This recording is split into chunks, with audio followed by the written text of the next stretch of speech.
Hi, dear friends. I greet you all in the matchless name of our Lord and Savior Jesus Christ. Today morning, I am walking with Jesus Christ through prayer and praise and worship. God given this body to us. He created us in His image. Now it is our responsibility to take care of our body. Now nothing is in God's hand about your body. So it is your responsibility to take care of your body. దేవుడు మనకి దేహాన్ని ఇచ్చాడు. So దీన్ని కాపాడుకోవాల్సిన బాధ్యత మందై ఉంది.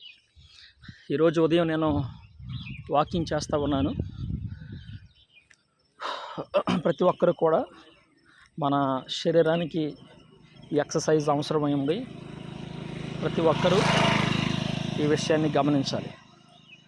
పని చేసుకునేవారు పరిస్థితి వేరు, పరిచర్యలో ఉన్నవారు, ఉద్యోగాలు చేసేవారు, వ్యాపారాలు చేసేవారికి ప్రభువుని బట్టి తెలియచేస్తున్న విషయం ఏంటంటే ప్రతి ఒక్కరూ కూడా మీ శరీరాన్ని దీనికి కావలసినటువంటి పోషకాలను ఇవ్వాల్సిన అవసరమే ఉన్నది.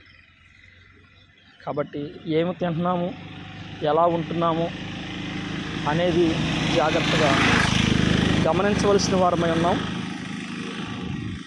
దేవుని కృప మనందరికీ తోడై ఉండును గాక. ఇది మీ బాధ్యత. దీనిలో రోగం ఉండటానికి వీల్లేదు. ఒకే బావిలో మంచినీరు చెడ్డనీరు ఎలాగా వరదో మనలో దేవుడికి రోగానికి మనం చోటు ఇవ్వటానికి వీల్లేదు. రోగానికి దేవుడికి చోటు రెండు ఎలా ఉంటాయండి? దేవుని ఆత్మ మనలో నివసిస్తున్నప్పుడు ఏ రోగం మన శరీరం ఉండటానికి వీల్లేదు. ఆమేన్. రోగాల్ని జయించేవారిగా మనం ఉండాలి. అసలు రోగమే లేనప్పుడు స్వస్థతతో పని లేదు, స్వస్థత సభలతో పని లేదు. ఈ రోజున అందరూ స్వస్థత సభలు పెడుతున్నారు, కానీ అసలు రోగం రాకుండా ఉండటానికి వాక్యాలు బోధించట్ల. అసలు స్వస్థత సభలు ఎందుకండి? రోగం ఉంటేనే కదా. అసలు ఆ రోగమే లేకపోతే స్వస్థత సభతో పనే ఉంది మనకి, సువార్త సభతో మనకు పని. కానీ ఆమేన్. మరలా రేపు మరొక రెవల్యూషన్తో మనం ముందుకు వద్దాం. Praise the Lord. God bless you all. Amen. Have a blessed day. May God bless you all.